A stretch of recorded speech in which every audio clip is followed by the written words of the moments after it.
meeting of the Lee County Regional Planning Commission. Your microphone. Can you screen? There we go. Thank you. Call the meeting of the Lee County Regional Planning Commission to order. Clerk will call the roll. Chuck Beckman, Present. Ellen Smith, Did you say my name? I'm sorry. Ellen Smith, Ben Forster, Present. Emily Pratt is not present. Thank you. First thing on the agenda is the approval of the minutes. And there are two. We'll do them separately. First is the minutes of the April 3, 2023 meeting. They were submitted by email. Everyone have a chance to review. Any additions or corrections? Look good to me. Motion to approve? So moved? Second? Second. All those in favor signify by saying aye. Aye. Aye. Opposed, the same. Motion is carried. Next are the minutes of April 10 and 23. They were also submitted by email. Everyone have a chance to review those. Any additions or corrections?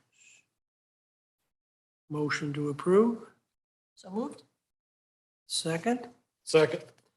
All those in favor signify by saying aye. Aye. Aye. Opposed, the same.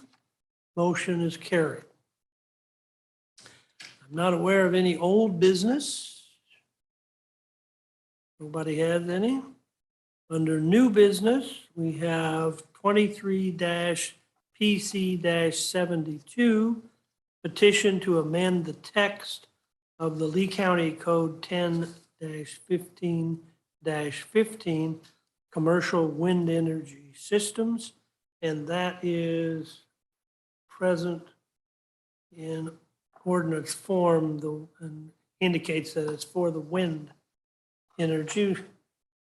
There are not many changes on that. I believe page 5 and, just page 5 has the changes.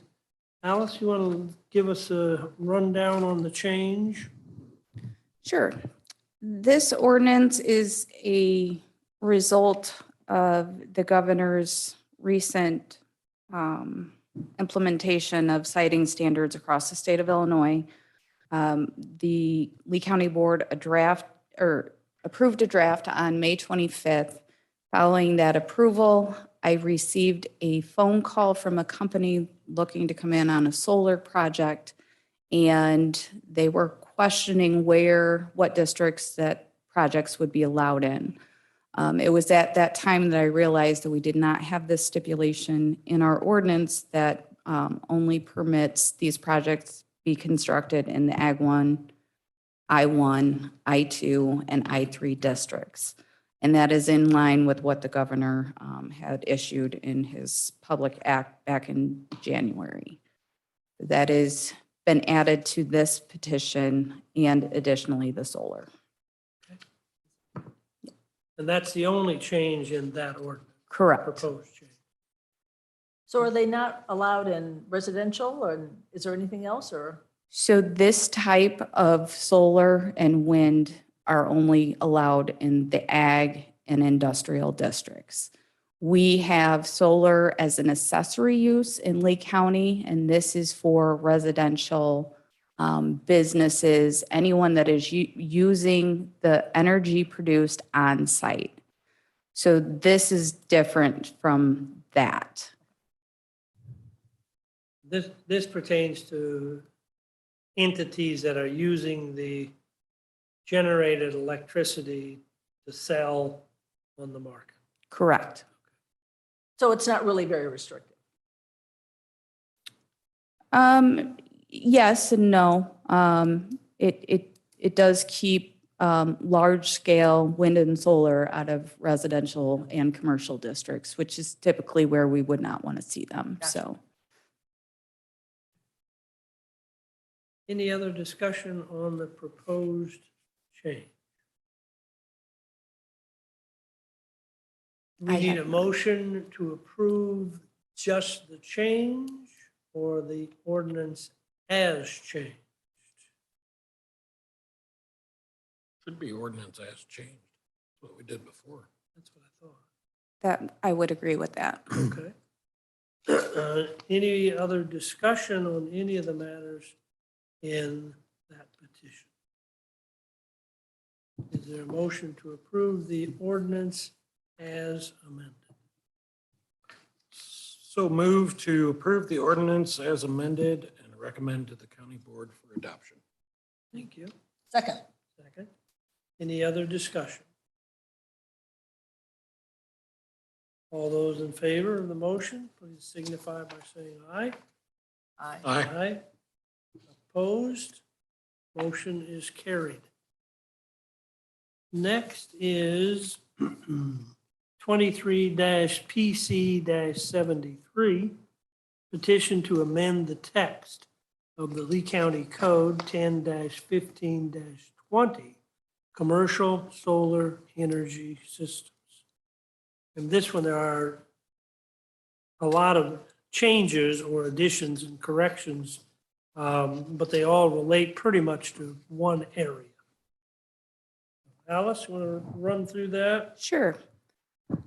The first, there's technically 3 different areas that have been amended. On the first page, under definitions, I noticed that when preparing the draft that was approved last month, that I had omitted the definition of commercial solar energy facility, which is important for this ordinance. So that is being added in this round. Okay. On page 5, this is similar to the wind ordinance where we're adding the statement that no commercial solar energy facility may be permitted in any zoning district other than the Ag 1, I-1, I-2, and I-3 districts. The last change is pertaining to the visual screening section for solar. This has kind of given us some heartburn in the zoning board of appeals hearings because our current language it conflicts. It's not enforceable. So we have made some changes also to make it, I think, better. So in the first paragraph, what we've changed is visual or vegetative screening to visual screening, and that's just to be in line with the definition that we have at the beginning of this ordinance. We have removed the word adjacent because adjacent is not defined and it is causing some confusion in where the visual screen should be placed for solar. So I have eliminated the word adjacent, and what we have incorporated in is a perimeter around the facility. So screening will apply to any non-participating residents from a single-story dwelling viewpoint located within 1/4 mile of any component of the facility, including fencing. What we were finding is that in our most recent petition, we have a house that is approximately just over 400 feet away that would have qualified for screening that is technically not adjacent. So therefore, they're not going to get screening for this project, even though they are close to this array. So by eliminating the word adjacent and creating this buffer, we are now getting the people that are around the project, and we don't have this somebody getting left out because their property doesn't actually touch the property. Another one of the concerns is with the community solar, they're not using the entire parcel most of the time. They're parceling off about 30 to 50 acres where they're building their array. If they were to do that subdivision prior to the petition hearing, that could eliminate the requirement for screening because they would just be cutting out of a cornfield, and so their cornfield would be the neighbor instead of the person that was along, the full property. Sorry, that was confusing, but do you follow where I'm going with that? I think so. Okay. So we're trying to make it a little bit more thorough. In the next section, under platted subdivisions, what we're doing is, and I'm seeing the word adjacent in this paragraph, which I might have to remove as well. We're defining where the screening is going to go.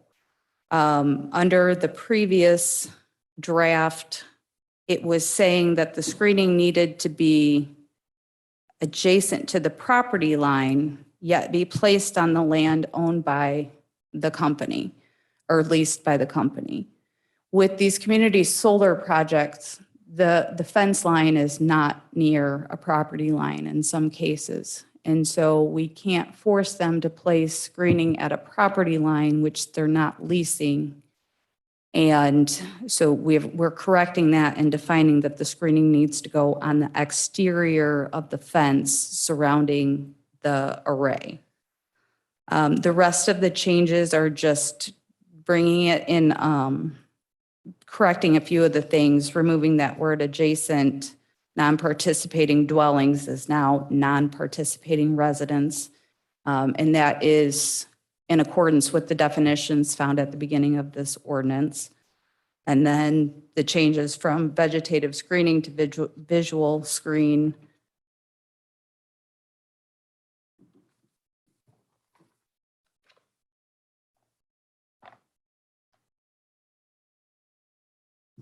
And it appears that all the remaining changes are just similar to what I've already stated.